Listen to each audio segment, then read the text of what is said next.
Preparing it. Get you going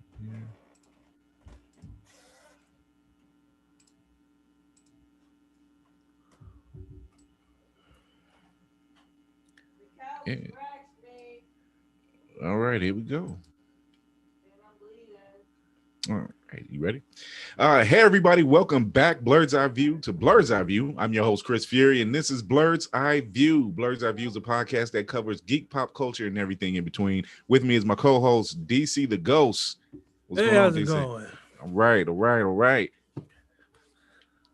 We have been doing a lot of stuff going on in the geek world, as usual. A lot of news this week. A lot of stuff ended this week, or at least one particular show, but we're going to talk about that later. What's been going on in your world, Darius? Getting ready for Thanksgiving, in-laws, and everything in between. Thanksgiving. It's taking on a totally different venue this year. You live here in Ohio, you're supposed to only have 10 people or less. Everybody's supposed to wear a mask. You're supposed to take everybody's temperature, chart it. They're damn sure supposed to be like, basically, they want everybody. It gives a whole new meaning to hospitality. Right. Like everybody's supposed to be like doctor, nurse, hospital. And then I seen something where they want you to snitch on your neighbors if they have more than 10 people at your house. I wish a motherfucker would. I my door talking about, hey man, we just seen 10 people come in there, plus you got 2 on the way. We're gonna need you to send some people home. Fuck that. I heard that on the news, and I'm like, so you want us to? What's this, like Nazi Germany or something, man? I'm not trying to snitch on my daggone name. I don't care. He has 2 people in his attic. Right. That's out of control, man. Like the fact that it's come to this point. Yeah, like the fact that in all seriousness, they thought it was a good idea to have a. For lack of a better term, a snitch program in place to make sure motherfuckers don't have more than 10 people at your own house where you pay bills and rent and taxes. You gonna tell me who I can or cannot have in my house or how many? Bogus.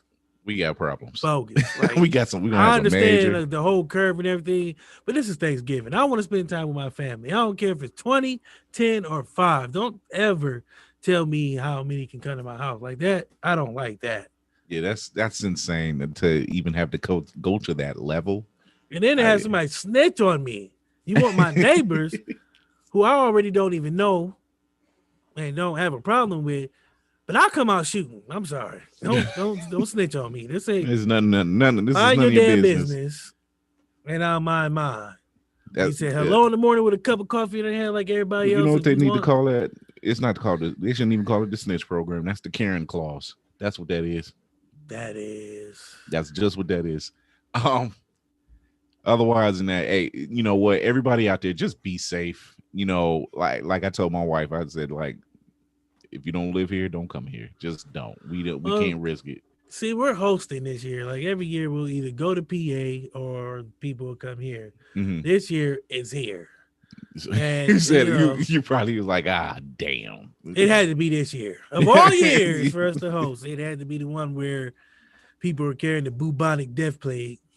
Like it just like I was thinking about putting one like them Terminator RoboCop scanners at the door, and if somebody scan don't come out right, Ed 209. Yeah, come out the back. You must go home. Freeze. Oh my God. This is not the year to kind of, it's already spiking. It was well out of control, but it's spiking again. And one thing I have been noticing is there are a lot more people being infected and not dying, but then again, the numbers could be screwed up a little bit. But once again, hey, everybody be safe. Hey, shout out to G Black and his family. His wife caught it, which she's my cousin. She caught it. The whole family has it, but they're on the back end of it now. They're getting better. So shout out to G Black and his family, the Brooks family. Get well, man. I'm listening. Who will be on the show? Yes, he's going to be. He's on What the Shit. Yeah, he'll be on What the Shit pretty soon. some other stuff he's working on for me too. Yeah, looking forward to that. But shout out to G Black and the rest of the Brooks family. We wishing you the best. Um, Pop culture world. A lot of stuff happened. I mean, a lot of stuff happened, but the last couple of days, a lot of stuff happened. I don't know if you caught it, but I checked out the Fresh Prince of Bel Air reunion. I've seen bits and pieces. The part I wanted to see, I got to see online without interruption, and Mm-hmm. that was old Ed V versus new Ed V. Ah, yeah. And But it let go me ahead. down because they didn't fight. You But said they didn't fight. nah, I thought it was gonna be a cat fight. You was But looking for the battle. yeah, I thought it was gonna be something. But no, I am glad that they kind of, because when that whole thing happened, it really killed. And I don't want to say her name wrong. Uh, Janet Hubert. Yeah. For some reason I was gonna go Du Bois, but I don't know where that came from. You know Janet what? Du It's Bois. I think oh there's a real one, but yeah, I there don't is. know. That's Oh, yeah, okay, yeah, never that's mind. Winona from Good Time. Yeah, okay. Yeah, so Janet Huber, it kind of killed her career Yeah, it did. It after did. the Fresh Prince because she got labeled with those words that you never want to hear in the acting world is unable to work with. Yeah, she's difficult. Difficult is a word that you never want to hear in that world, especially as a darker skinned actress in the Yeah, 90s, and you already labeled difficult to work with. It's a death sentence. She really didn't couldn't recover from that. Hell, yeah. I don't think she ever did anything after that. That Fresh Prince She might have really been the only didn't. thing on her credits. I checked it out, and I gotta say, her and Will, he met with her the day before, and they talked. They was on the set.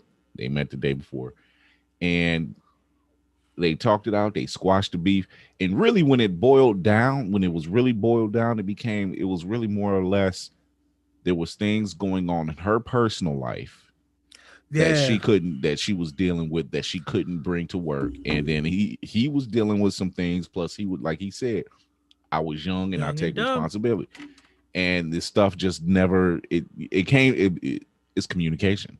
Yeah, well, at the time she was pregnant and her husband had lost his job, so she was the only one working. So Yeah, not only are you pregnant, not to mention that a relationship was abusive, and I'm like, so she was dealing. They cut her. They were going to cut her salary. mm-hmm, Um, they wanted to cut her salary. They said you can't work anywhere else. mm-hmm. She's pregnant, just having a baby.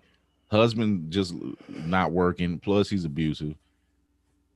She It said was she it was just bad, yeah she said she just shut down and didn't talk to people, and and then that's what it made it look like she was just being difficult. But in yeah, reality, yeah, you and never know what's then going on. But on his end, like he was saying, he was young. I think he had just gotten a divorce.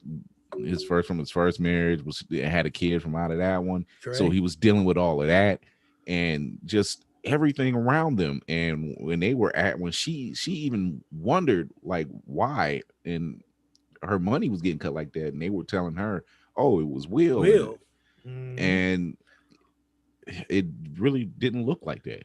Well, When once it was all talked out, when you can read between the lines, you're just like, damn, it was all just miscommunication. miscommunication. And like 27 years though, man, that's a long time. But Well, you gotta think also, like everybody saying it's Will because he's the big the star, big star, but it's them. But they say it's Will, and on Will's side, they saying she ain't doing this and she ain't trying to do that. When that's why you got to cut the middle people out in a lot of yeah, these things. yeah, That's yeah, why I don't never like somebody be like, oh well, no, don't put me in contact. You know what I mean? Don't yeah. be in the middle Talk to relaying me, messages. I talk want to to talk to me. that person directly, Right. and then we can, talk business directly. Because I don't like middle people. Like I hate that. That remind me of the Yeah, old school telephone game where yep, you tell somebody a story and they telling somebody else, and by the time it get back to you, you done shot two people in the face with your fist, and, right. and a bazooka. Yeah, it's crazy how that happened, but it was an emotional That it show. was. A lot of people have cried Yeah, over I that. I was sat Just a there. special. I did. I teared up a little bit because I was like, one, the reconciliation was like, those are all happy tears. It was like, You damn, love to see that kind of thing, yeah, especially after 27 years. yeah, and then it's black people. Yeah, you really wanted to see that. And then when they got to talking about James Avery, I'm like, oh God, like Yeah. there wasn't a dry eye on that set at all. Or in the houses. You're in the house, right? Exactly. Because the he was just stand up guy, even behind the James Avery scenes. was an amazing person. He was. And it's one of them people like you have people in your life that you've never met or aren't truly in your life, but you feel like you know them on a personal level. Mm-hmm. And like anything that happens to them, you take it personal. Yeah.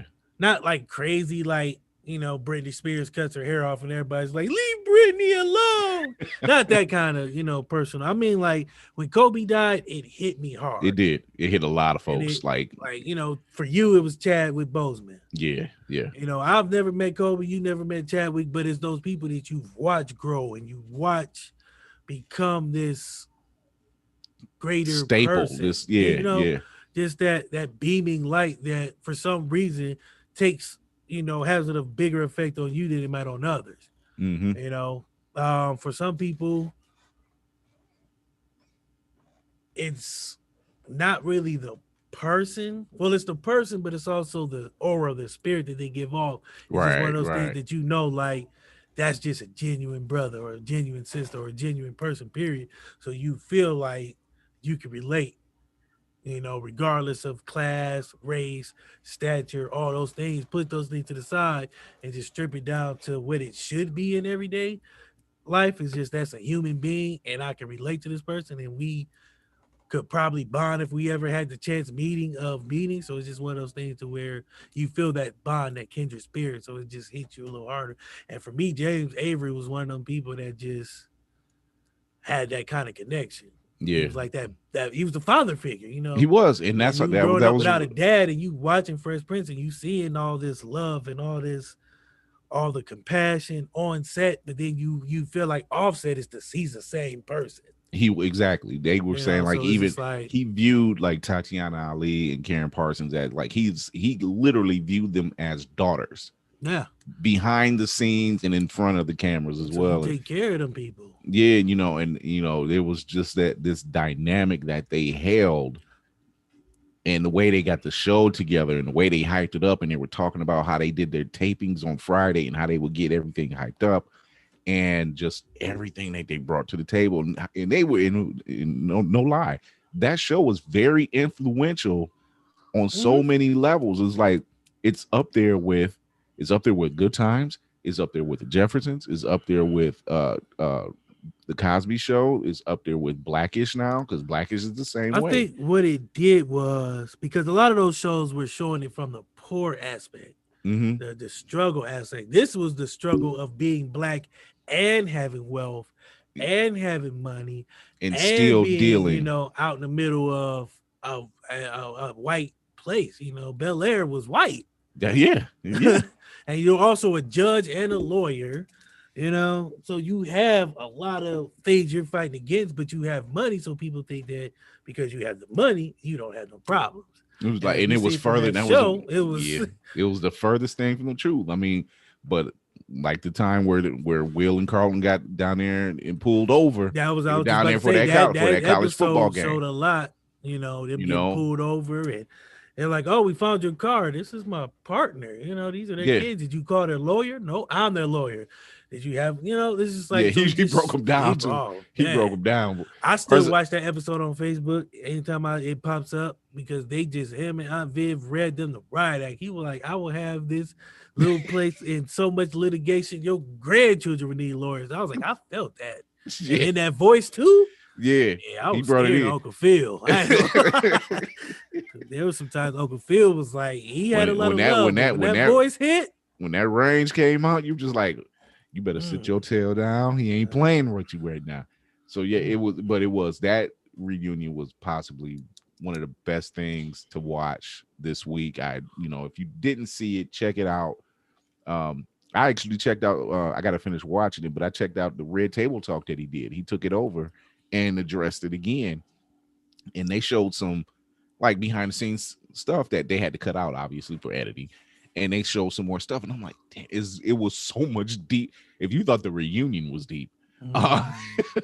the Red Table Talk really dug in because he was talking about stuff that he dealt with, coming Yeah, up because and he, everything, yeah, because he, and it's how he just, dealt with some of the pain. And he said part of he said the comedy. He was saying that the comedy aspect of him being live and everything else and trying to make everybody funny or laugh and everything was a defense mechanism. I believe him. Or yeah, it was a defense mechanism for how his father treated his mother, because it was an abusive relationship, and that was his way of trying to draw that fire away from his mother, and try to get the attention, and he's always lived by that. And that's what, and it was like, damn. I believe him because I think a lot of people, myself included, um, don't think about like mask, like how you mask pain and Yeah, yeah, hurt and all that. And I think I believe that his comedy and some of the things that made him great came from pain because that's yeah, usually how it works. yeah, You yeah, try to yep, run from this pain, so you find a new technique to deal with it, and then that technique you find, I wouldn't say pleasure, but a different kind of happiness. But at yeah, the same time, you're still dealing with that pain. Um, it's crazy. Some of the stuff he been through, you wouldn't even think just because of his personality. yeah. How he always seems that infectious laugh, that big ah. Yeah, He yeah, just just outgoing, just woo. I'm outgoing. Will Yeah, Smith, baby. yeah. Like, you just be like, man, Will don't have a problem in the world. But You would it goes to think, but show then it's that he, everybody has problems. So I think that's why when the whole they got money, so they can't they be having happy. problems. Hell, the people with more money have more problems. It's a true statement because not only do you have this money, you got family members on your back. You got it's just a whole bunch of Issue different set of at issues check that as come. Biggie said it. Biggie said it. More money, more problems. And then for him, that the controversy on the show didn't help. No, it really didn't at that time. Like and then like the media was chewing it up Yeah, and just it really But I am so glad that they were able to it's good to see. I mean, I'm that reconciliation. all for closure. Yeah. Mental closure, like because people don't realize how important that is, and I never realized it either. Mm-hmm. But when you have a falling out with somebody and it seems like something small, but you don't know why, and then all this time goes past, it's be like, why were we fighting? But neither Yeah. one of us let our pride get in the way. Other voices, outside voices, be like, "Oh, you don't need them. You know you better than them. Oh Yeah. man, forget him. He ain't gonna see your vision the way you." And it just be like, let's just. That's why I'm getting the middleman. Sometimes you just got to get back to that person and be like, "What are we doing? Yeah. Like, what? You know what I'm saying? Like, why are we? How did we get here? Yeah. Yeah. So Like, but it's I'm glad to it's see that they finally got that out the way. right. And I hope going forward, Will does because what I would like to see is them kind of come together and do a couple of projects because she was a talented actor. I mean, Oh heck, actress. there wasn't anybody who wasn't on that show who wasn't talented. Like Yeah, I mean, look, Don Cheadle was on the freaking show, and this was the funny thing that they pointed out on there. They were saying that Will, they realized he was learning, like when they would do their lines, when they're doing the show and they're doing the lines, he was mouthing their lines, and then he would do his because that was his way of learning it. yeah. And it was and you see that in the old tapings, you see that in their old recordings. He was sitting there, Don Cheadle was doing a line and he was like this, just so he knew his mark. So he knew. So once again, you can look at it from two different ways. Man, that was kind of unprofessional, but at the same Or time he learned an entire script, so by he learned everybody's parts that he had to interact with. which it takes a lot of fucking talent. Yeah. So, Well, I mean, when you want to look at the glass half full instead of it half empty, that's one way of checking it out. Like, even he said it. He said, I could have played Uncle Phil. I could have played Aunt Viv. I could have played anybody. I could have been Carlton because I learned their lines. and I think with him, that was really his first acting gig It too. So I was. think Yeah. he was.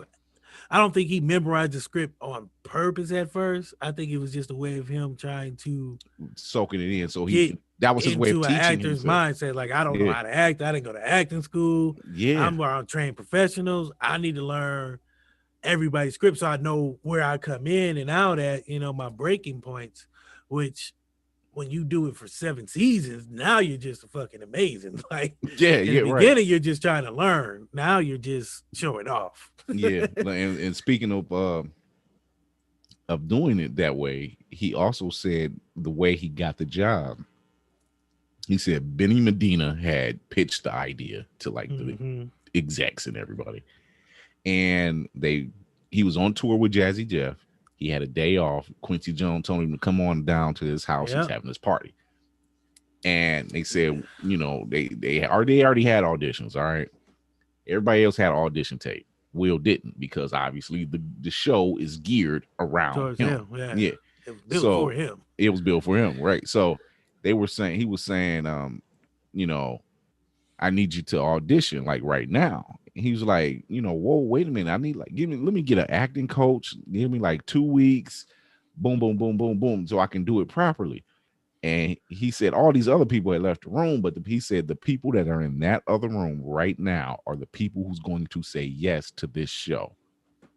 And Will just sat back and thought about it. He was like, give me 10 minutes.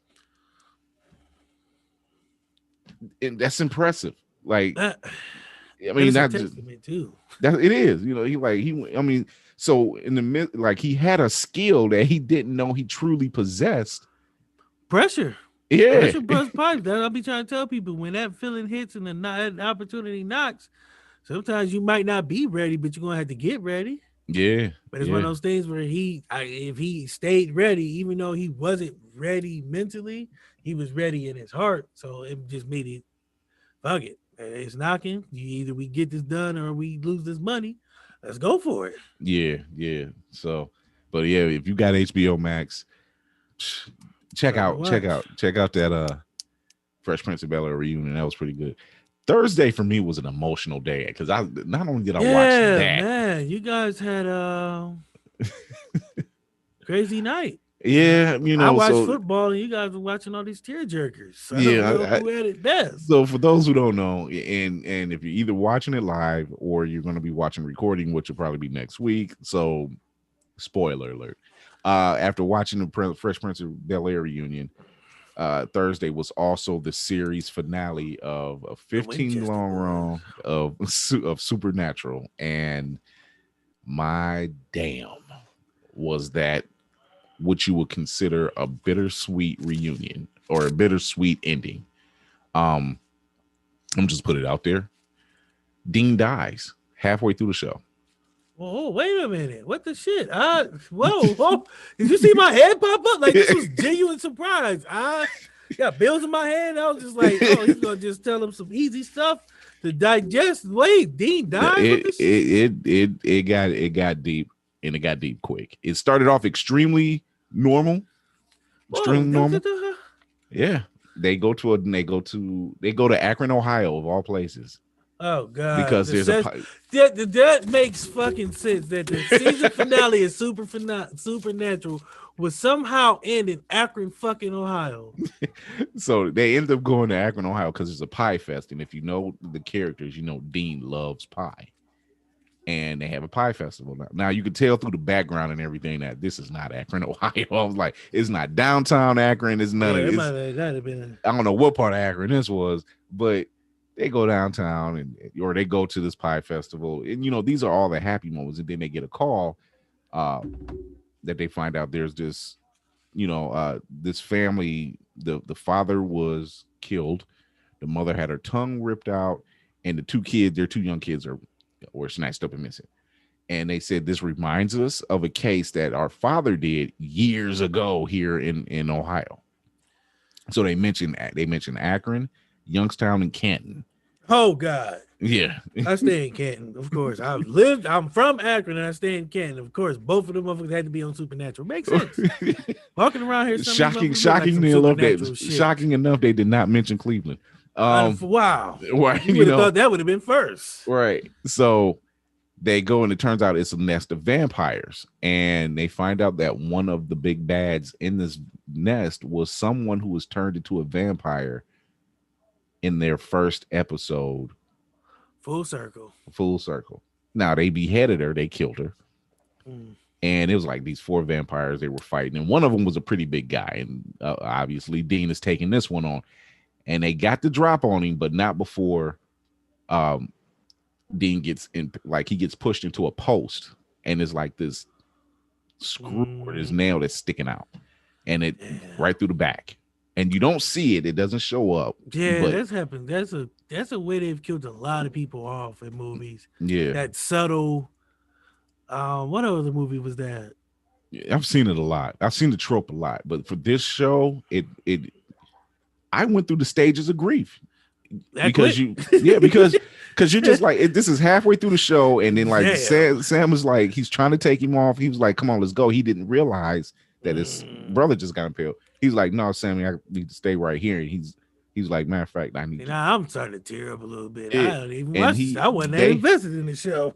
He has the most emotional, heartstring tearing moment with his brother. And tells him all the things that he's always thought about his younger brother and what he's meant to him and everything else.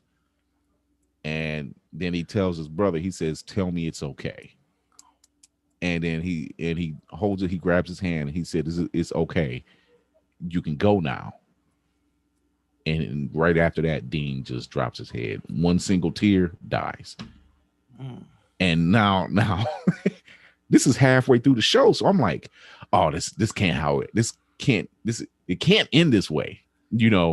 I'm like Dean's gonna show up in heaven or something, and Jack's gonna be there, or Castiel or somebody, and they're gonna be like, "Hey, I'm glad you're here, blah blah blah, but it's not your time yet. Go back." No, it was his time. Yeah, it didn't go that way. It went to commercial. And when it came back, it had Sam giving Dean a hunter's funeral, which is basically like it's almost like a Viking funeral, except it's not on the boat; it's on land. Iron on fire. And built a pyre, and I'm like, this happened. This actually happened.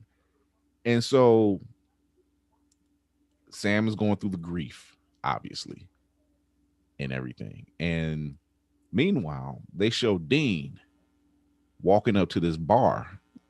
And who's sitting at the bar or outside of the bar? Bobby. Bobby's sitting there. And I'm like, oh, he's in heaven. I think I remember that name. He was like, he was like their uncle. Yeah, he was their father's friend. See, I've seen it. I just didn't get that involved into it. Yeah, I got lost, about 17 seasons ago. It feels like. But I remember Bobby from the first couple. So so they sit down, they have a beer, and they're talking, and he was like, so this is heaven. He was like, this is the he said, no, this is the heaven you deserve. And he's like, so Jack did all of this? He's like, yeah, he had some help. Cass helped him out. So now Castiel is alive.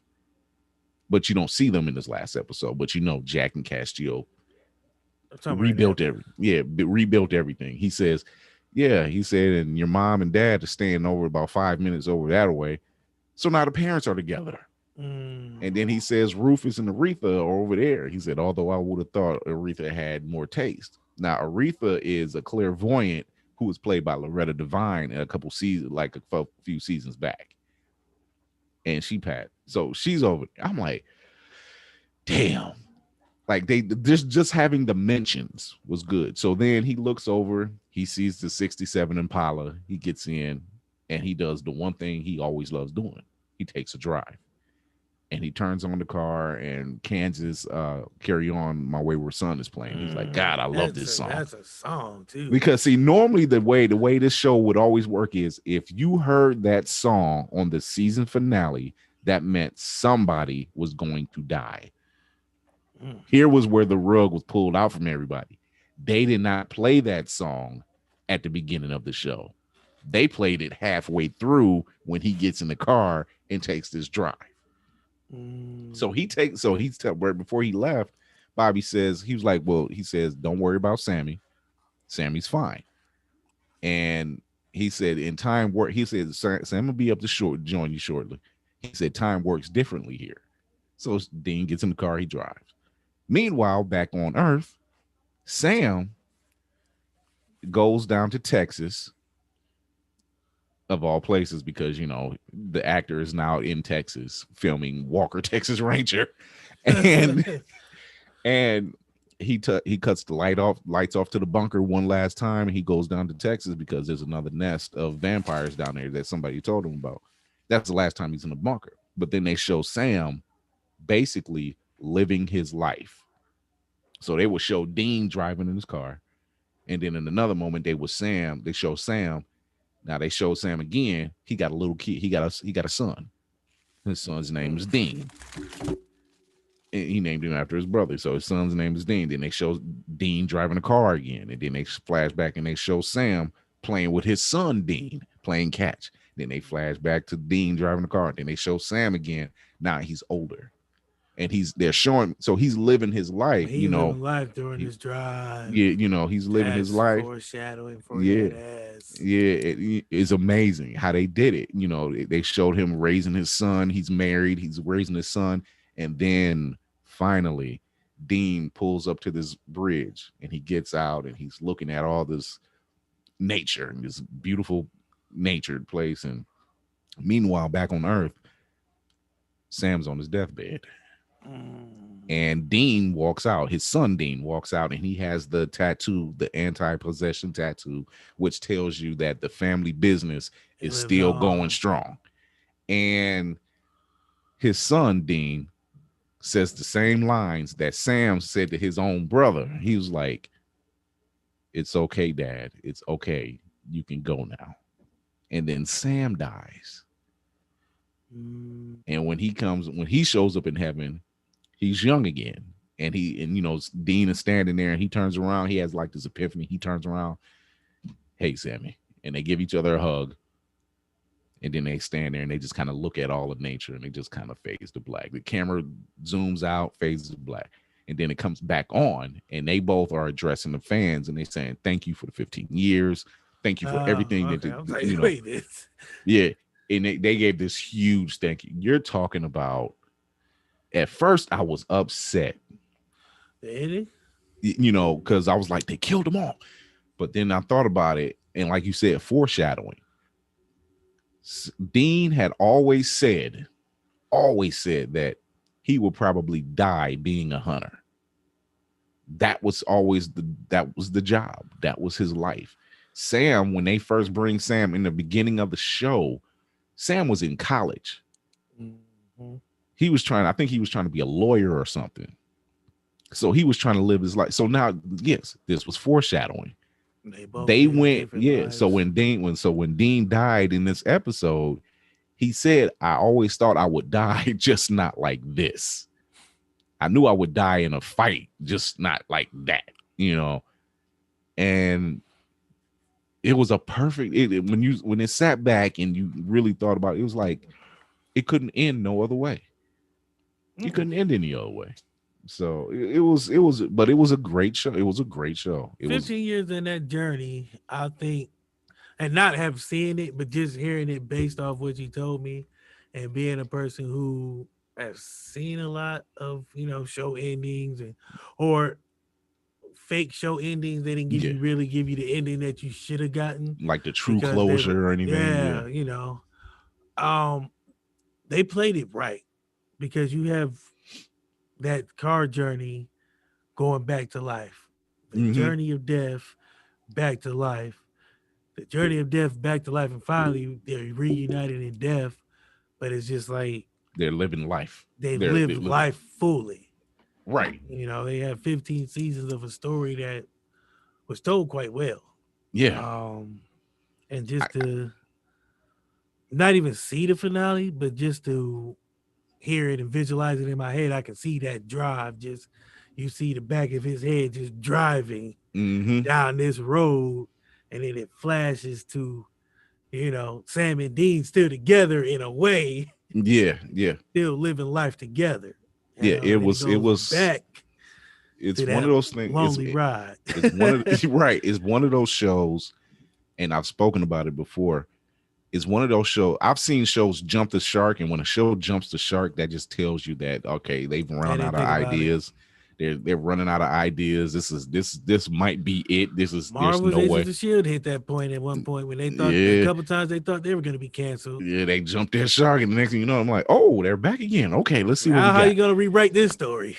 Right, and what Eric Kripke and Robert Singer had managed to do was they do these meta episodes, which is what I consider the jumping the shark episodes.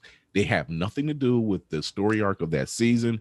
They just do this one. Me and my wife used to call it the crazy episodes, or the Never off show, yeah, episode. those. They're like, why are they doing this Yeah, again? it like the one episode and perfect. There's two perfect examples of it. One was an episode. Actually, this one did have to deal with the story arc of the season, but you didn't think of it that way. There was an episode where Dean had basically made a deal with a demon to save Sam's life, because this show was about family and sacrifice. Mm-hmm. And the deal was like after a few years, normally you made a deal with a demon on this show, you get 10 years. Dean didn't get 10 years. He got much less. And this one episode dealt, they were trying to figure out a way to save this, to kind of renege on the deal.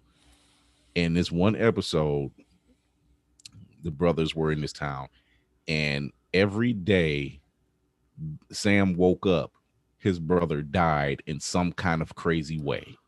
Every Groundhog single Day. time. And so he was going crazy because, yep, it was Groundhog Day. He was going crazy. So when he finally told you, he was like, Dean, I've watched you die like 100 times. He was like, but see, what Eric Kripke, one of the co-creators of the show, said, he was trying to show Sam how to deal with the loss. And this show was about that sacrifice. And then another meta episode was their animated episode they did just this past season, or what last season was Scooby Natural. The entire episode was animated and it took place in the Scooby-Doo world.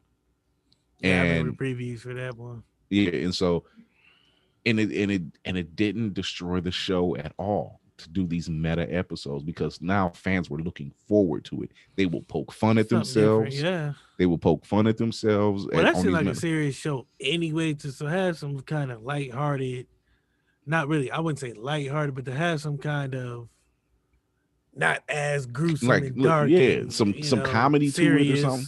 Because there was some Yeah. comedic moments in it, it really was, but it was fun, So congratulations They to didn't those overdo guys. it. Yeah, they didn't overdo it, and even when they overdid it, they didn't overdo it. So you were just like, I kind of expect it, but shout out to the cast and crew to Supernatural for giving us 15 years of just actually some great stuff.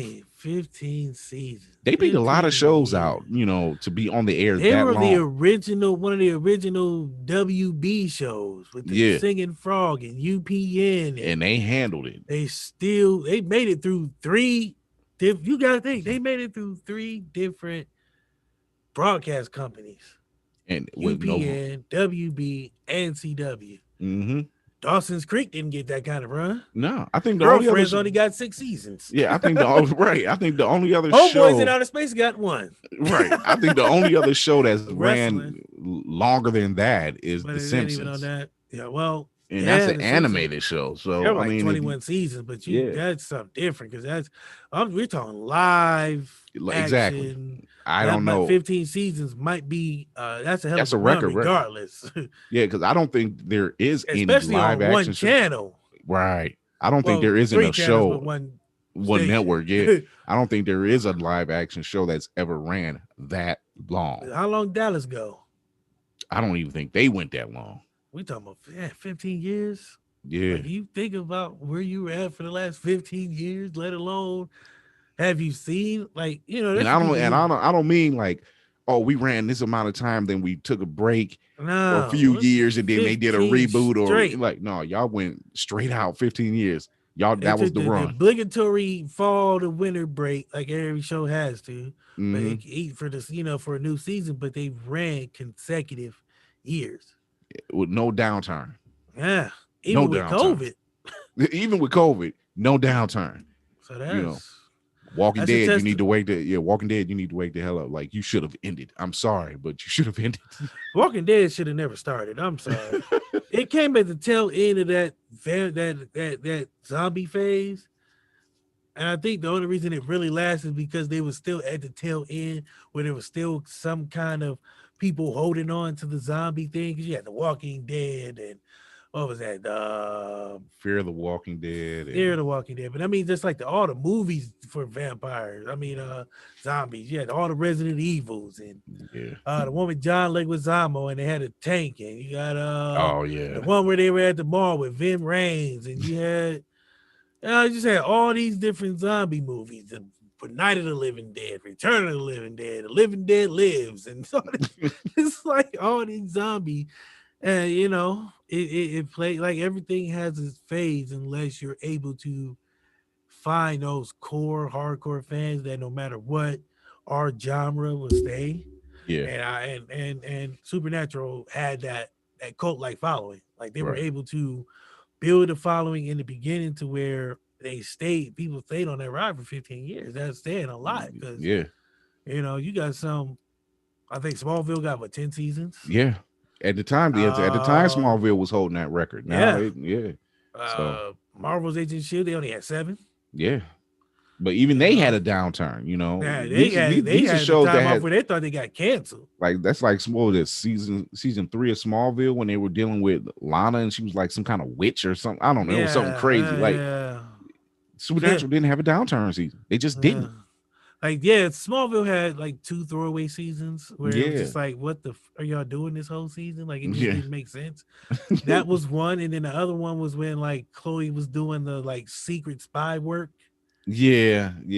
Like, who was she? I forget who she was working for, but she was like she's spying on Clark, but she wasn't spying on Clark, but she wasn't telling on Clark, but she was. Yeah. It was just like confusing. Now she's in a sex cult. Okay. Well, allegedly she is. Yeah.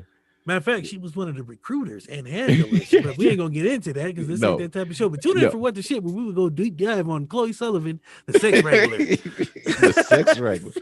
Well, this is the part of our show where we're going to do the news section of everything. So I'll start that part off here.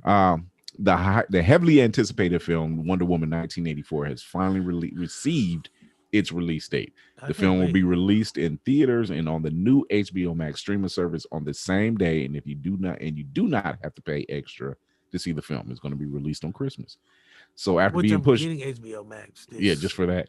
Well, not just for that, because I still want to see the Snyder Cut. Right. And HBO Max is building a library that is going to rival like Netflix, but it's actually going to be better because Netflix has some cheesy movies on there. They do.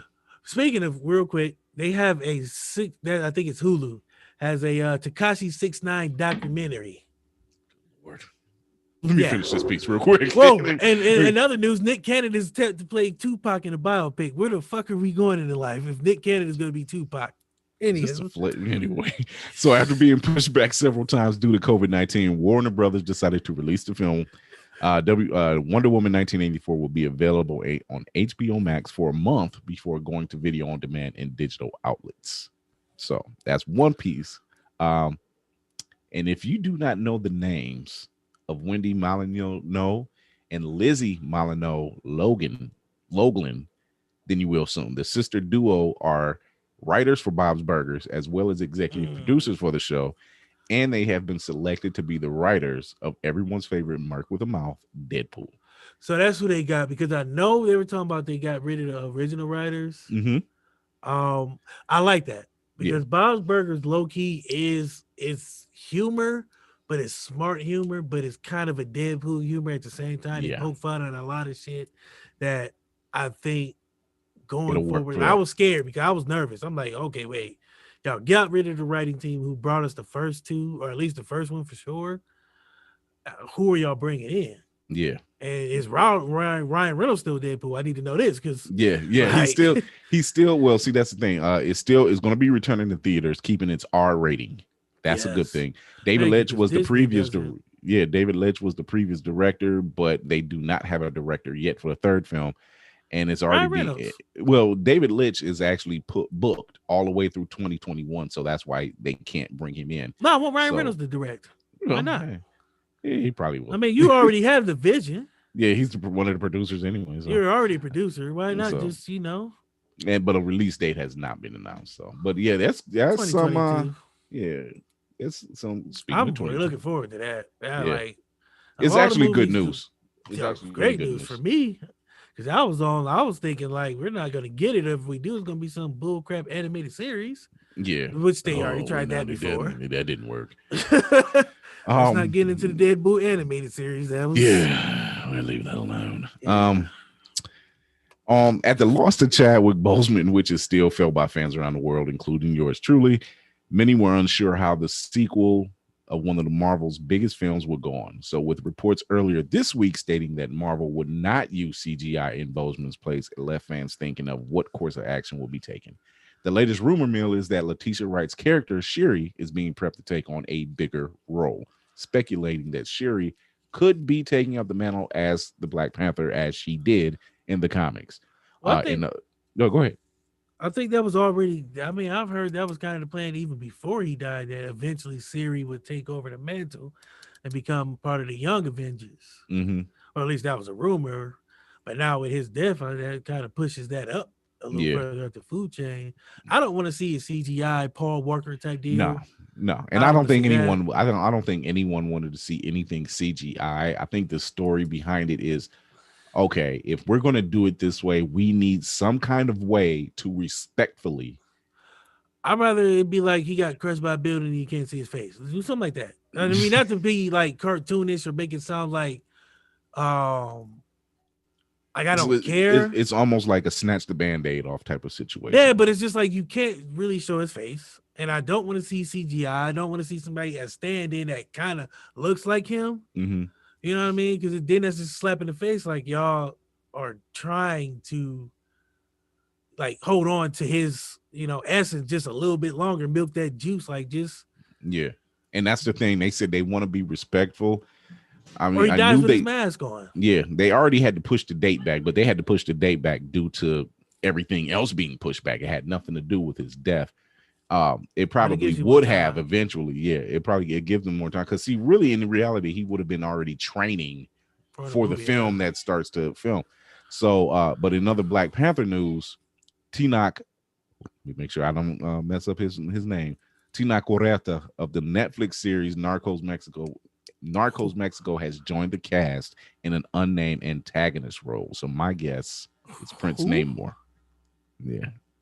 Oh crap! I would never say that name. Yeah. See, Is so Namor the Mexican? Like what is no, Namor? but Because he looks it Asian, kind of Asian descent in the well, see, comics. yeah, and that's the thing. I don't know. Well, they're doing this inclusion thing now, so I Yeah, so don't I mean, know. he could actually be any race other than black, or Yeah, is he yeah, just right. So the release date is still scheduled for 20.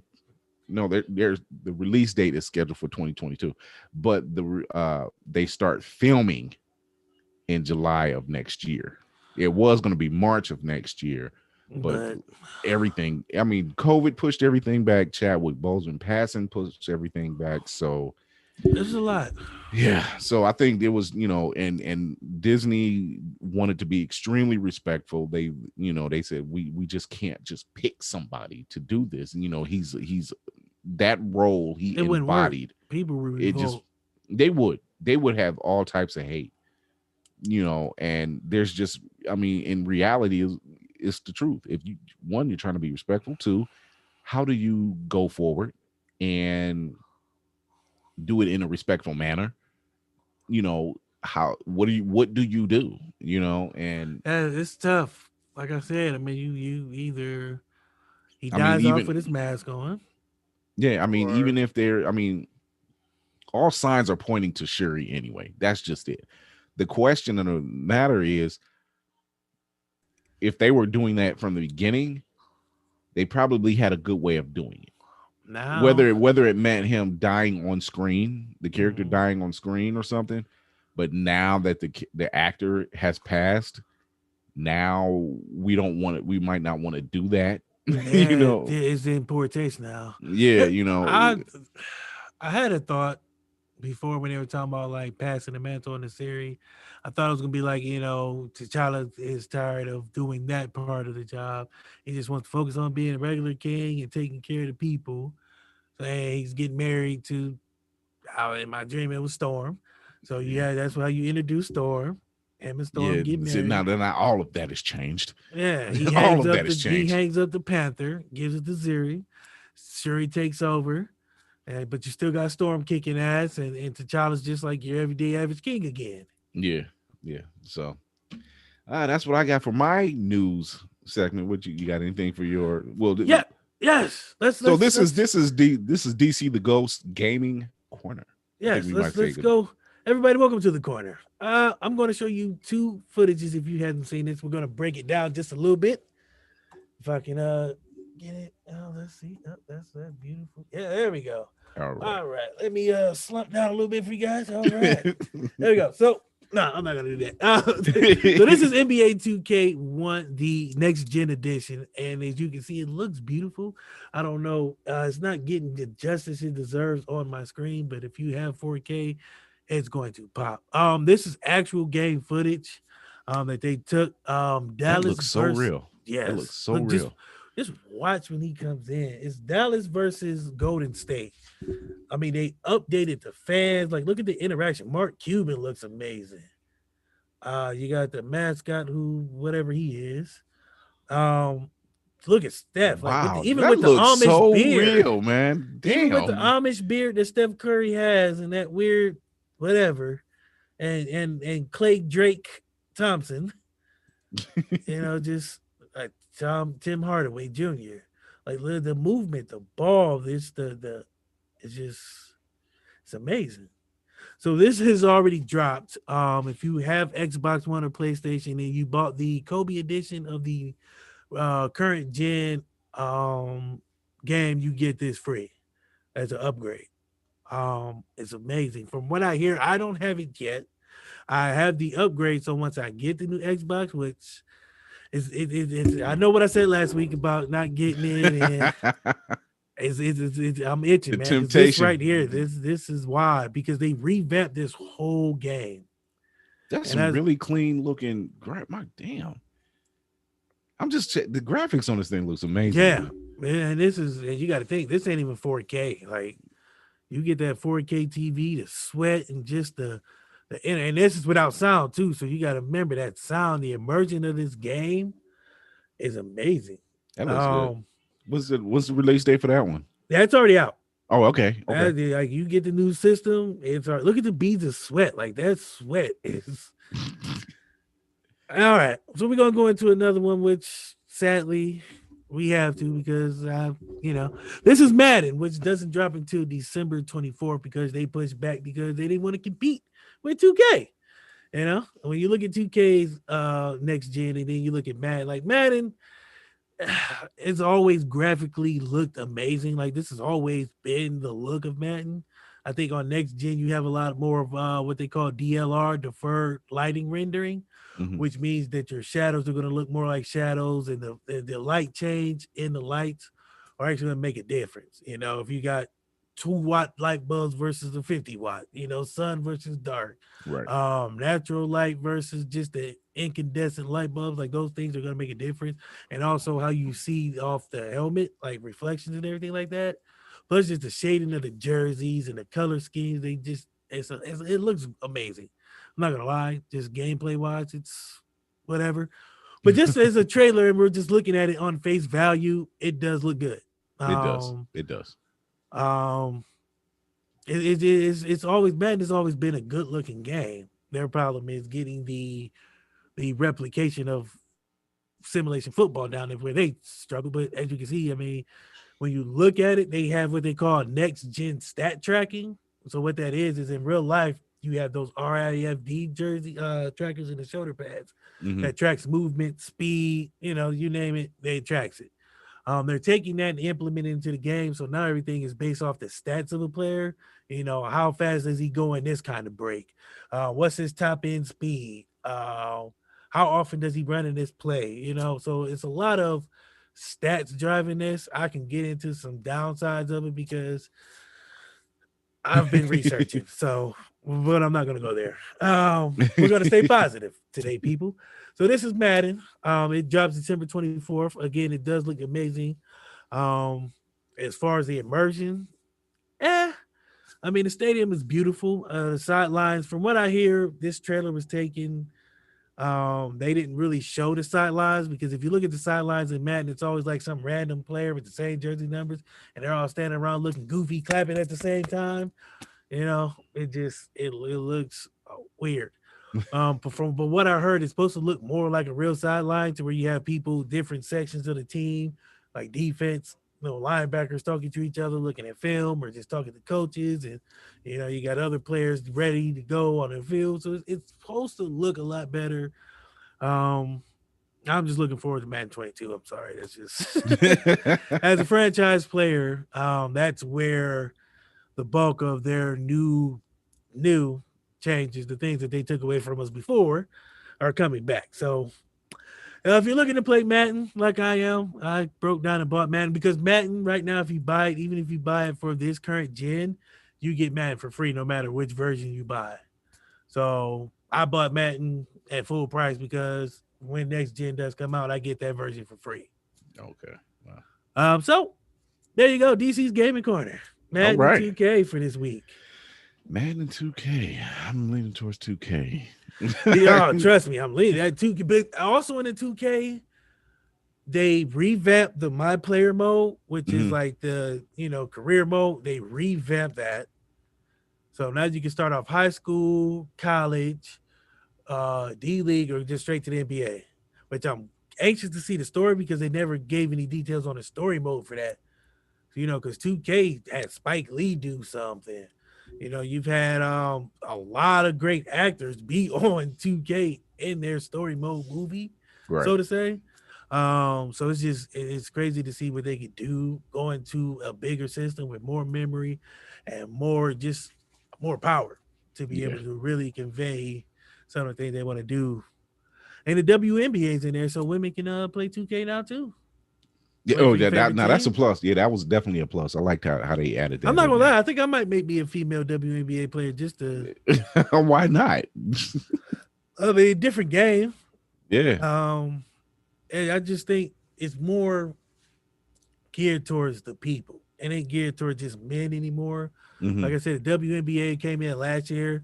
It actually got a lot of women because you have a lot of women gamers who play 2K, but they don't want to play as a man. Right. Right. But they had no choice. So now you can get your girlfriends together and y'all can play 2K. You know what I mean? Like That's. I mean, it's why it's, not? it's appealing to all facets of people. Just they have the city, which is pretty much like their neighborhood on the current gen, which is you go around this neighborhood, you can go to stores and Hmm. different shops and buy stuff and hang out, play street ball. A pro am, which is like a pickup 5-on-5. They built a city, which is That's. Yeah. that's, Yeah. that's, Yeah. if you know what a neighborhood is and you know what a city is, bigger, it's people. It's bigger. I don't need that think that goes without saying that the city is going to be something huge Yeah. to this game, and it's just going to have a lot of. Like, I know a lot of people right now are putting in hours on this game. We're talking about 10 to 15 hours, and sometimes a day. Some people ain't even going to work. Right. There's this one guy who, because they have tournaments like that you see on TV. ESPN carries their E League series, which there's I think 12 to 15 teams now. They do a Hmm. draft and it's like a real, but they're playing with their creative players. They're my players. You create your own player, build him up, you take him through the league, and you can qualify for this tournament, which you can get in to get drafted to this league where they get paid. So a lot of people are using this as a job now. Yeah. Why not? Oh man. Well, thanks for all that. I'm glad. See. I'm glad I started got these segments together. Well, that was our news segment. Well, part of it. We have a segment that we've been doing since last season. It's called On This Day in Pop Culture History. But see, this particular week, a lot of stuff happened on this week of November. So on this week in pop culture history, and on this week in pop culture history, November 15th, 1977, Guardian aka Vindicator of Alpha Flight, made his debut in Uncanny X-Men issue 109 by Chris Claremont and John Byrne Hmm. on November 16th, 1976, in an Uncanny X-Men issue 103 by Chris Claremont and Dave Cockrum. Wolverine's name is revealed, and it's Logan, or at least that's his code name, because we now know him as James Howlett. Um, on James the, Howlett. yep, on November 17th of 1981, Captain America discovers the altered egos of Iron Man and Thor, which is Dr. Donald Blake, in the Avengers issue 216 by Jim Shooter and Alan Weiss. Crazy side note, they have the Dr.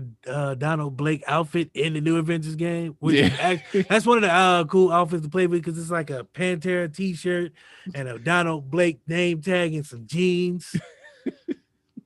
They didn't give him the Lil Kane or No, anything. this was a more modern, young, hip Ah. Donald Blake. In 2004, the Winter Soldier, aka Bucky Barnes, debuted in Captain America #1 by Ed Brubaker and Steve Epting.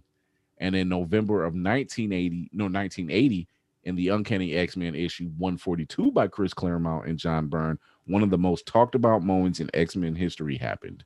Days of Future Past, where everyone dies. Yeah, that movie was. It could leave some desires. And on November and on That it November did. yeah, and on November 21st of 2012, in another restart of Captain America, which is also a Captain America #1 by Rick Remender and John Romita Jr., Steve Rogers is sent to Dimension Z, a hellscape dimension that is ran by Arnim Zola, where Cap is trapped for several years, and he ends up having to raise Arnim Zola's son, Ian Black. And he once he makes it back to the regular universe, that guy dies because he's an adult. But that's what happened on this week in pop culture history. So Mm. on to our main topic, everyone. So with the resurgence of Saved by the Bell, which we've talked in great length about, the Fresh Prince of Bel-Air reunion, we also have cancellations. It just came down the pipe that Black Lightning, after season 4 of Black Lightning, they will be that's going to be their last season. Supergirl, Damn. this is going to be Supergirl's last season as well. And there are so many spin-offs, remakes, Painkiller. reimaginings. Yeah, Painkiller is getting a spin-off from Black Lightning. So we're waiting to see how that turns out. And you got to say, like, the question remains, we deal with so many remakes, we deal with so many reimaginings, and so many spinoffs. Some of them are good, whether it's film or television. Some of them are good, some of them are bad. Most of them were bad. I had the pleasure. I don't know if you want to say pleasure, but Bloomhouse Productions has pretty much known well for their thriller and horror films. And I think what they've been doing lately is taking old shows or old characters and remaking them. Their first one out the gate was The Invisible Man, which Mhm. actually was really good. It was different. And the latest one I just seen was Fantasy Island, which was kind of weird. You know, Yeah, that show period was weird. So yeah, oh, you go to this great, beautiful island and you get the world's wildest dreams come true. I mean, this one had a twist on it. This had a major twist on it. This one had a twist where you died, or it was very dark. It showed a very dark half to yourself, and they told you why it happened, and so it was more of a horror. It was more of a thriller type feel. It was different. It was different. I didn't hate it. I didn't like it. I just don't touch Three's Company. Oh God! If they turn Three's Company into some kind of John Wayne Gacy horror thing. Like I'm a the third, fan. like the Jack Tripper character is really some Yeah, sadistic Jack the Ripper. masochist. Yeah, he's like sadistic masochist, and he's just keeping the girls hostage in the apartment. And cutting their legs and like Mr. Furley's a drugged out landlord. You know, I don't want to see none of that. I don't want to see that. yeah. I'm not a fan of the remakes Mm-hmm. unless they're better than the original. Right. You can't remake something and it's just trash. Well, see, I had a conversation with on Nerds on Ice, and uh, a good point was brought up. It said that one of the panelists said it depends on who's the director, who's the writer, and who's the cast. And I said, you know what, that does make a big difference. Yeah. You know, take The Equalizer. It was a popular show during the late 80s, early 90s. Yeah. And then I they redid it. about that. Yeah. And then they redid it, and it was Denzel.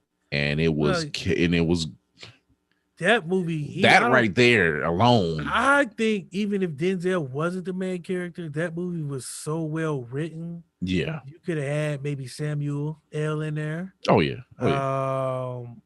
You know, any of those black action heroes. I wouldn't say The Rock, because I think The Rock is it would have been over the top. It would have been over. It would have been over. But I got a special set of kills, and I'm gonna like you see this big bald dude coming toward you, like you're not. It's unbelievable now. You can't hide in plain sight. But like Denzel that. killed that role. He did, and it's actually one of the few times he's done a sequel. He's never done another sequel of any other film. Oh yeah. And that's the only time he's ever. He's a quitted kind of man. I'm like, you know how good your script has to be for him to say, okay, yeah, I'll do that. Yeah, because the first time he's like, if it don't work, I'm Denzel, I'll bounce back. A lot of people can't bounce back from that sorry first movie. Yeah, but see, now they're redoing it again as a series. Oh. And they're saying Queen Latifah is going to be the lead. So she's going to be the Equalizer? Yeah. Yeah, see, no, I don't want no parts of that. No, I don't want no parts of that. You don't want no parts of that? I don't know. You don't want to see Khadijah? Why? How? How is that? In what world is somebody scared of Queen Latifah and she out here making debts equal? And people believe in that. Set it off. Yeah, that was 20 years ago. She didn't set it on. She a few pounds and a lot of age. Like, if anything, I'd rather see, I don't know, somebody, not Queen Latifah. I just don't, it's not believable. Like, you're asking me to believe in my imagination that Queen Latifah at 40, 45, looking like a soccer mom, is out here just knocking niggas' heads off. Gina Davis did it for, what was that? I used to love watching that movie. She played Charlie Baltimore. What was that movie? I keep wanting to say Hand Rocks the Cradle. That is not it. No. That is not it. Anyway, there's other films that they're talking about, like obviously Dune. I think Dune was supposed to be released this year, but it was. I think it was. Was on it TV. this year? I think I seen it on like HBO and all that. I must have missed that one in. I could have swore I was scrolling down and it was on there. Late night. I know. It was late at night too. Oh, it was probably the original then, because I know they showed it. I didn't see the. I didn't even stop to look. Yeah, it was probably the original, because I know the new one they have is supposed to be released. It was supposed to be released this year, but I think they're releasing it next year due to that might have been the old one. But you have Dune. Pauly Shore has shown interest in doing it. Oh God damn it. Queen Latifah and Pauly Shore, that's two names you want to fucking hear. And about action movies. No, he wants no action movie. Oh God. He's willing, he's on board for doing a Encino Man sequel. And I'm like, you about 40 years too late for that, bro. Brandon Fraser's done for it. Buddy, it's the weasel. Now, don't get me wrong. Pauly Shore in the 90s, cool. Pauly Shore in 2020, fucking old. Not trying to see Pauly Shore doing the same tired rap in 2020 as an old ass man. Oh, the weasel. The fuck out of here, man. Nobody want to see that in 2020. We didn't had Uh, enough bullshit. Now we got Joe dumbass coming out the woodwork doing weasel noises and shit. oh man. Weasel. I mean, well, in Brandon Fraser's defense, he's actually doing better, a lot better, since he's in Doom Patrol. And What happened to Brandon Fraser? Like his fall from grace was his fall from grace was not his fault neither. It was some Hollywood bigwig stuff. Dealing? Oh, some Terry Cruz's. Yes. Oh, he wanted to touch the winky and he said no. Yes, exactly. Oh, yeah, okay. So he wants to see the royal wiener. The royal wiener. Shall I claim no royal penis, your highness? Speaking of which, Coming to America drops March 2021. So it is. So they gave him the date finally. Okay, March 21st, and it's for Netflix, March right? 2021. Damn it! I know they made a deal. They did a deal. He did a deal. Hulu. Okay, I knew he did a deal. Hulu bought it out, so it's gonna be on Hulu, March 2021. See, so next year, next March. Speaking of a sequel, I'm all for that one. That I want to see because I'm interested in how they do it. Because I'm sure from the casting I've seen, I won't be disappointed. They got everybody they supposed to get back, plus minus James Earl Jones. Plus some new blood, Tracy Morgan, who's everybody getting pregnant. Tracy Morgan is always fun to watch, though. Take my shirt off. Everybody get pregnant. I love Tracy Morgan, man. Shout out to Tracy Morgan, man. The only fat guy that always took his shirt off, man, no matter where he was at. Hey, you know what? Hey, Ellen, I'm gonna take my shirt off. Everybody get pregnant. You don't mind if I do this right here? I'm like, this dude is crazy, man. Tracy Morgan, man. Shout out and Tracy Morgan. Shout out for his bounce back because that accident he was in. Talking about a grace of God, man. Damn. I got goosebumps just bringing it up because he was, entered to from here to there to losing his life. Yeah, and to be able to bounce back, and I don't even mean acting and all that. I mean to be able to walk again. To have no real scars and no real, hitches from that. And he was in a horrific accident. I don't know if people seen the pictures, but that Walmart truck could have took him out. Yeah. We're talking about a big rig. Man, 18 wheels. 18-wheeler. Nothing to play with. But for him to be able to bounce back and be, back to normal and have all his mental faculties to him and still be able to physically move. Mm-hmm. Shout out to him, man. The grace of God. He had angels because that's if we were able to ever pull off the Hail Mary and get Tracy Morgan on the show, I'm like, dude, just host the show. Just go ahead. I'm sitting back. I would love to sit back. Just Tracy Morgan. Just let him go. People, I have an interview list. Tracy Morgan is on that list. There are a few people who I would just be like, I have to. Dave Chappelle, Tracy Morgan. Oh, I would love to have Dave Chappelle on the show. T-Pain. Mm-hmm. I like T-Pain because I like his story, but I also love his music. I also like the fact that his drive is fucking, man. His energy too. Like, don't sleep. That dude is the truth. T-Pain's the truth. Yeah. People sleep on it. I'm like, no, this dude ain't just about the music, man. This dude is really about business. He has a business. T-Pain School of Business. If you ain't never seen it, it's on Vice. Mm-hmm. Check it out. Kobe was on that list. I've always wanted because I know, speaking to him, just the wisdom and the knowledge he could have gave, and I don't even mean just basketball. The man won an Oscar as a basketball player. How many basketball players in their career and go win an Oscar? Oh, wait. Michael Jordan never did it. Michael Jordan ain't did shit but sell you some dirty ass shoes. The same shoe over and over and over. You get the picture over and over and over again. He just changed the colors here and there. Y'all still buying them. Now they're selling them again. Same colors and calling them colors. Retros. Oh my God! Hey, I know what we could do. Let's take this shoe we done sold last year in this color, change the color, sell it to them again. They're gonna buy it. But anyway, this is not that kind of show, so we digress. Kobe, because he won an Oscar. The Rock. just because Yeah, it's The Rock. I mean, come on now. that's I don't care what you how you feel. charisma I don't care what personified you right feel there. about his acting. Just the man himself, his charismatic. Right. Somebody that you feel you want to talk to. Kevin Hart has fallen off that list because Kevin Hart has stopped being funny. Speaking of Kevin Hart, I don't know if you guys know. I'll say that for what the shit. Yeah, Yeah, I can't. I don't want to. It's controversial. Yeah, we'll just we'll leave it alone. We leave we it got a alone. week. We got a Yeah.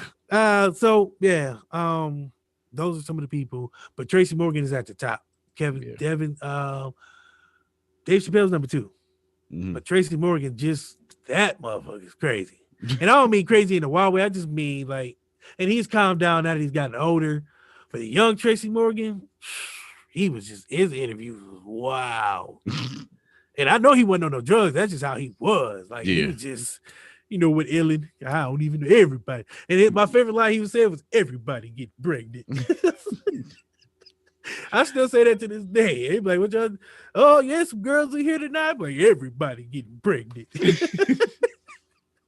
I That was don't my care, line to baby. go in the club. Everybody looks the same when the lights go out. Yeah. So But the voice to try to do Tracy Morgan's voice was something I used to try to do back in the day because the way his mannerism and his talk, it was like that slow Southern drawl, but it wasn't Southern, but yet still he sounded with the New York and mix, yeah, with the New York it was mix. like, But yeah, Darkwing Duck is getting a reboot, which they've already starting. They gave him a backdoor it should pilot have on never DuckTales. left. No, it shouldn't have. They gave him the backdoor pilot for DuckTales, which was great to watch. He's been on the show at least 3 times already, and it's just fun to watch. So Darkwing Duck is being done.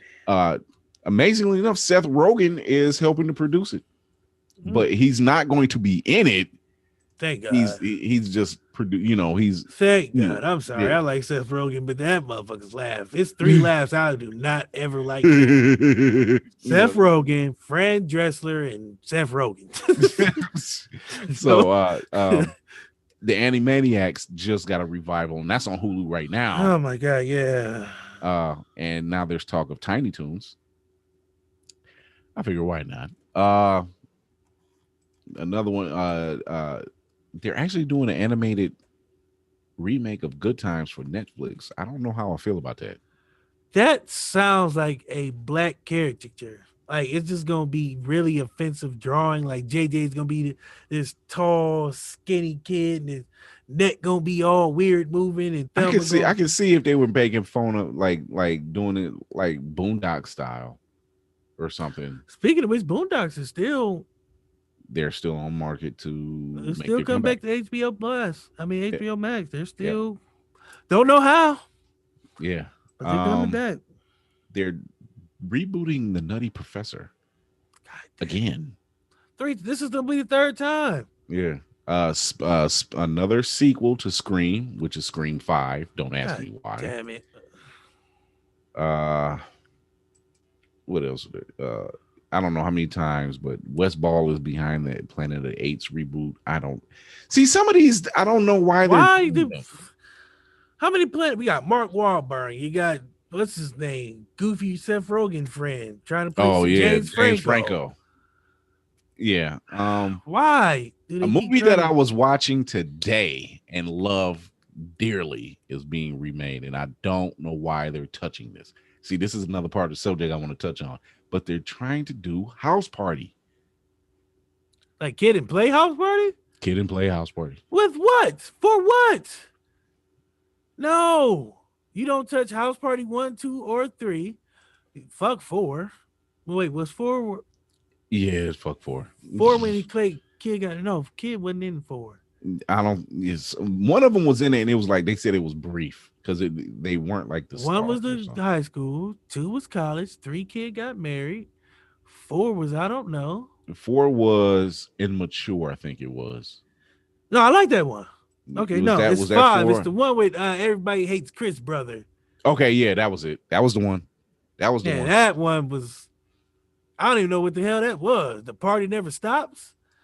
Yeah, that's exactly what it was. Why? The party should have stopped at 4. Let's cut this shit off. Like, why do y'all keep trying to do some shit that don't need to be done? One that I am looking forward to is Hocus Pocus. They're Yeah, doing not it's not a remake, it's a sequel, and they got the cast back together. finally. You know, Bette Which Midler. should have been happened. Oh Like, yeah. Oh hell yeah. I don't know why it took this long. You Yeah. know what I can't wait for that. And I'm not even really a hocus pocus type of person, but my wife loves it. And the first one was so good. It is. It It was really just like, is. why would y'all wait? And that's They the thing did wait about a very long see, and that's time. the thing. Like, if you're gonna do a sequel, you can't wait 10, 15 years when these actors look totally different or not around at all. Yeah. Like, it Like just feels where does the weird. drive come through at in A sequel needs to uh be 3 years later, at least. Like, you can't wait 10, 15 years to do a sequel. Now that team is not that's not even a sequel, it's a reboot now. Because the people who I remember the original are either old or forgot it. so I have one that I don't think they should touch. Hmm. Um because the original is just so good. Um The Great Outdoors with John Candy and Dan Aykroyd. Oh fuck no. No, you don't touch them movies. Spies Like Us, Yeah. Caddyshack. You I don't touch those. and it's someone that you mentioned earlier who's It actually better not be the fucking Rock or Kevin new. Hart. It's the latter. Kevin Hart? Yeah. Fuck no. I'm telling you, I'm tired of seeing Kevin Hart. I was with him the first 4 episodes of everything he did, but now it's just like he's fucking everywhere. And he got paid and he's not even funny anymore. Like like now you're talking about this everyday shit. My son took a shit the other day. Bow. You know what I mean? Like, shut up, man. I'm so tired. He's oversaturated. Like Thank Kevin you. Hart was in everything. And it's starting to become that way with The Rock. And I like The Rock. I like Kevin Hart. I'm just tired of seeing him everywhere. So let's talk about that. That's the other part of the reboots and revivals and remakes, you know, and spinoffs. So obviously, just through the short list of what I mentioned, we've already shown some displeasure to some stuff, and some other stuff we're not so sure of. You know, it depends on who's behind it, and some things we're okay with. And these are, like I mentioned, the great outdoors. You sit me down in front of any John Candy movie, It's a I can wrap. sit back and watch it. Plane, Trains, and Automobiles, Uncle Buck. Uh, Good Lord, I love Uncle Buck. Uncle Buck was a What? fucking classic. That's why I was National upset. Lampoon's the first one, Yes, the yes, original National. National Yeah, Lampoon Christmas movie. yeah, Uncle Buck. Buck. That's it. That's it.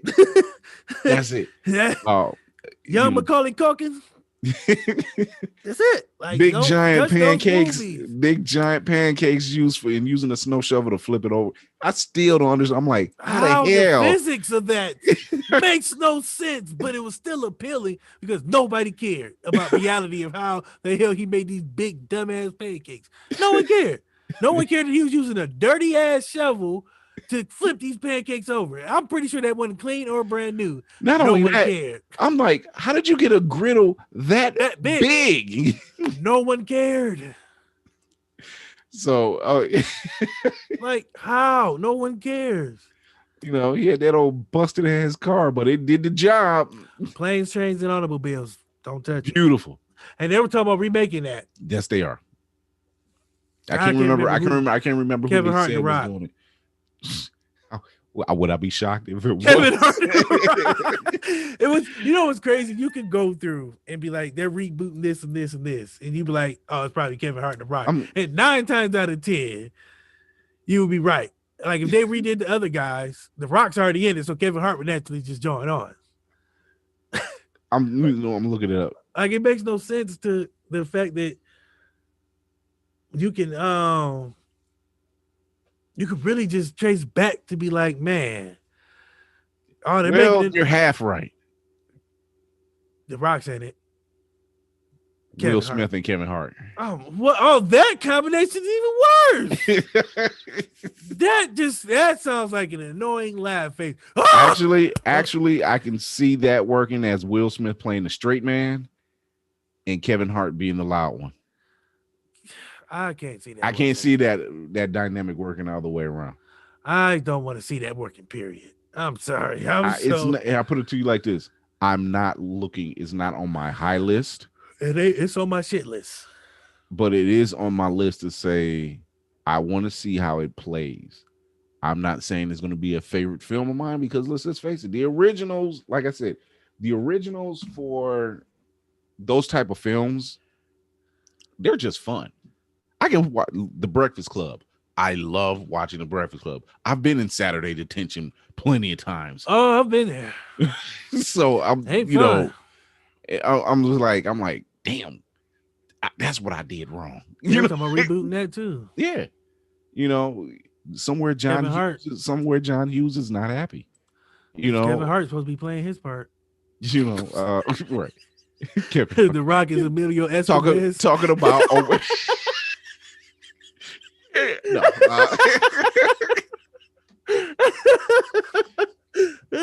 talk Cardi about B is talk what's about her name? oversaturation. Ali Sheedy's role or something. Yeah. And Jennifer Hudson is the redhead. Jesus Christ. And then you got Ryan Reynolds is the other dude. Oh, he's playing Judd Nelson, not Judd Nelson. Yeah, he's playing Judd Nelson's Florida. Yeah. Okay, I can see him doing that. I can see him. Okay, now you might have me on board because that's a hell of a reboot with that cast. If you put Ryan Reynolds in there and he's playing the Judd Nelson part, yeah, I can hear all the quips right now. Yeah. So yeah, I'm Speaking of which, they wrapped on the Rock, Gail Gadot, and Ryan Reynolds project.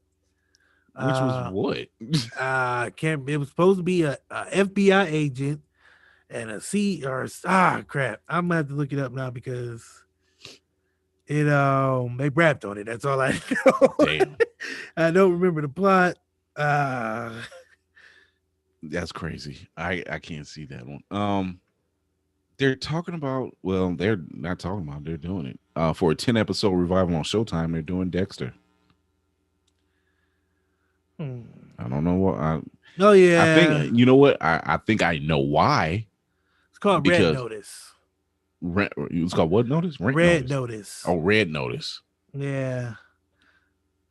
It's supposed to be a thief, FBI profiler. So you said The Rock, Gal Gadot. Go to Netflix. Okay. You said it's The Rock, Gal Gadot, and Ryan Reynolds. Okay, I'll sign up for that because it's Ryan Reynolds. I mean, I actually want to see it though. Yeah. I'll take that. I'll take that. That's fine. Gal Gadot's hot. It doesn't matter. Yeah. So, and a badass Israeli fighter.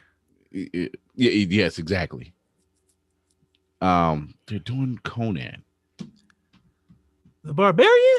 The Coneheads. I thought you said Coneheads, right? No, I said Conan, the Barbarian. Oh my God. They're doing it for Netflix, I believe. Who is being Conan? Please don't say Kevin Hart. Because I feel like all these are Kevin Hart. Like by the time the list is done, Kevin Hart is somehow. I'm Conan. Wow, got my sword. Right. They're putting Ghost Rider, not Marvel's Ghost Rider, but Nicolas Cage? No, not that one. But Ghost Rider, the TV show from PBS, the 90s children's show, Ghost Rider, where it was kids, they would always. Yeah, I remember that show. Yeah, that's going to be on Apple Plus. That Ghost Rider was actually that was fun. Fucked up show. Yeah, because you got to think about it. You got kids just like going around and they got this weird ass person writing them weird ass notes. Yeah, you didn't go know into the cellar. Oh, that's some creepy shit, man. Who's the ghost that's writing all these messages? Like this is some creepy ass sexy notes you writing out here. Ghost Rider's rapist. Little kids and shit. I don't know how I feel about this one really too much, but Nash Bridges. Oh, yeah. That was my show. Yeah. With Don Johnson and Cheech Marin? Yeah. Please don't tell me they redoing that. I don't know if it's I don't know if it's it said it's set to return to USA. Okay. But okay. It's a special. It's a special. Okay. Don John. Okay, so that means Okay. it's a one shot. It's a one shot deal. Woo.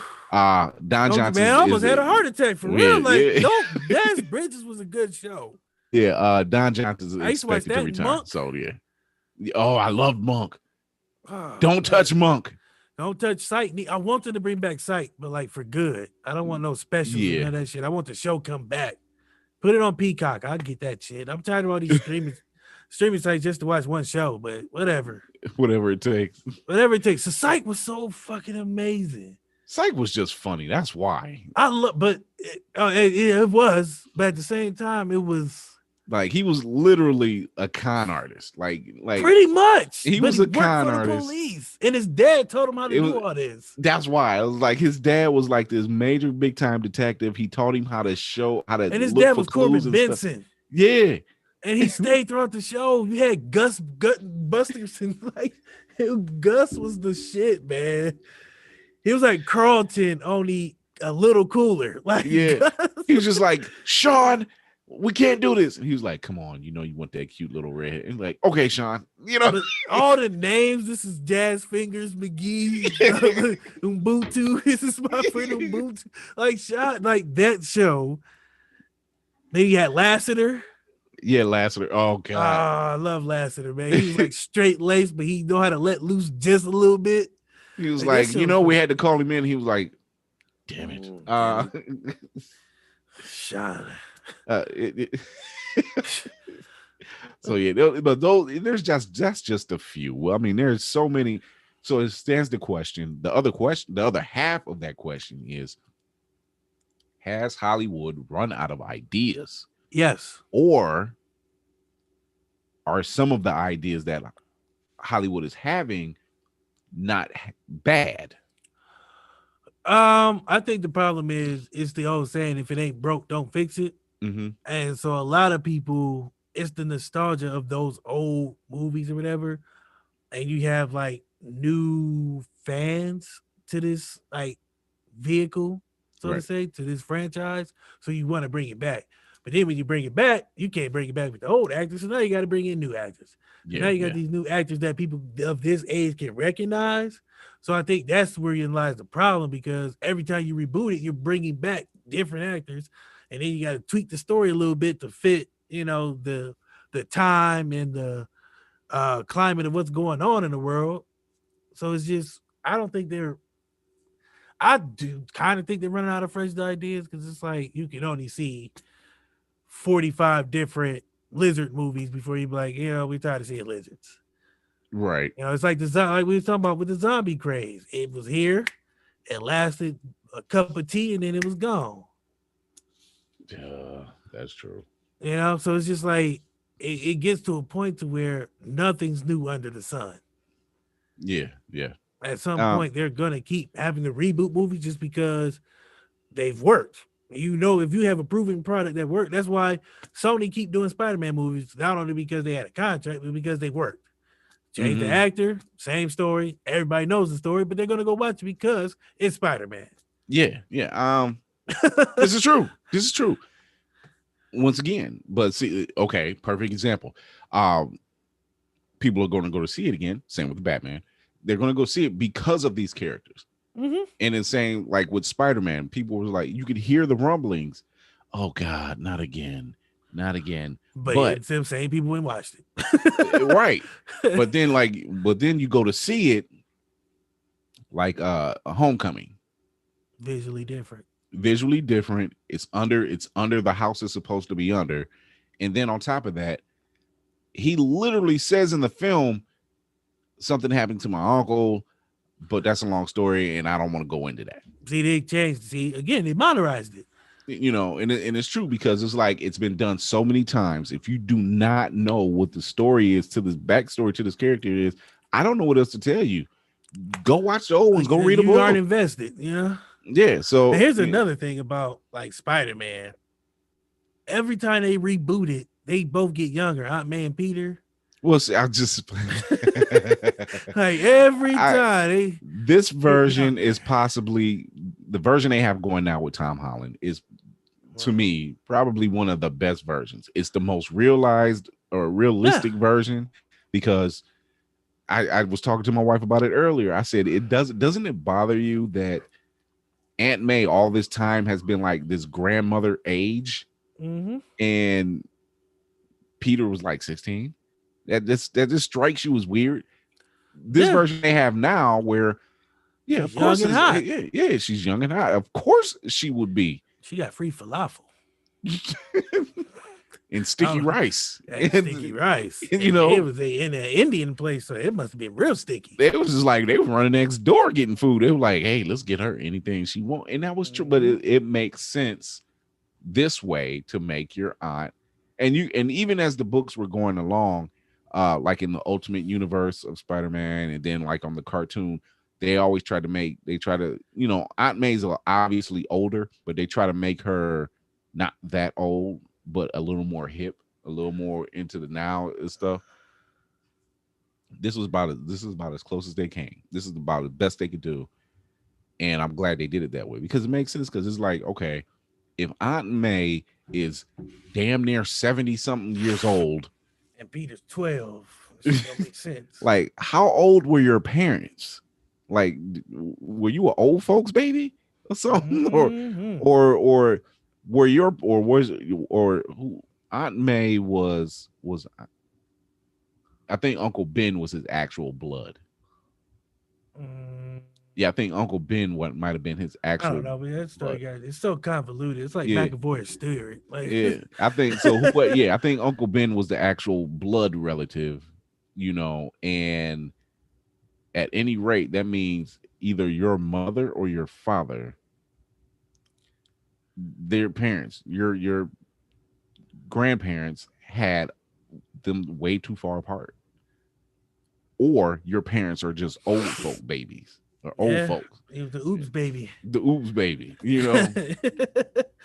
Oh, we 50. Oops. Right. But we could go on and on about all this stuff that's going on with the remakes, the reboots, and the reshoots, but there is just so much information. There's just so much to take in, but we do not have time for all of that. So in other words, you But got homework for tonight, people. you got homework for that. Research. Drop something down in the comments. Check us out. Drop something down in the comments. Shoot us an email. Go to the Blur's Eye View YouTube page. Go to the Blur's Eye View Facebook page. Let us know. What do you think about all these remakes and these spinoffs and these reimaginings of these films and television shows, and tell me what you think. Tell us what you think. And also, if you could do your own reboot, what would it be and who would be in it as the Yeah, stars? yeah. There's your You want to do the question. odd couple with The Rock and Kevin Hart? Please don't. But that's, if that's where you want to go with it, let us know. And we will gladly read them on the air. I mean, I don't want to see Smokey and the Bandit I with don't. with with with Kevin Hart and The Rock. I don't want to see that. Hell no. I don't It's want not. to It's not even believable. at all. Dukes of Hazard with The Rock and Kevin Hart. And Cardi B is cousin Jesse with the boots on. These boots were made for walking, and that's what they're gonna do. And one day these boots are gonna walk right over you. Okay. We don't want to see that. We don't want to see that at all. But if that's what you want to, let us know.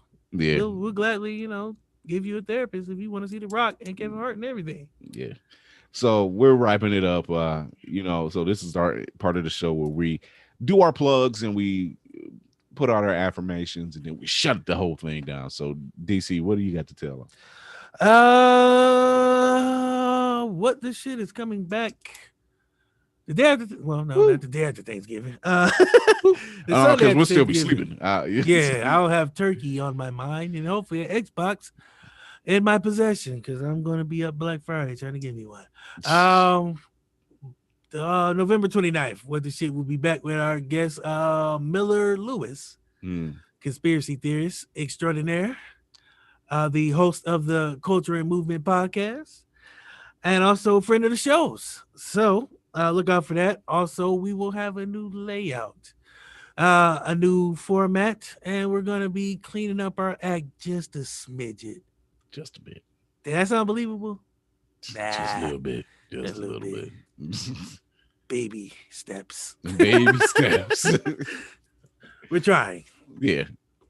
Um, well, on my end, you can check me out here, Blur's Eye View, on YouTube, Facebook, and Instagram, uh, as well as Twitter.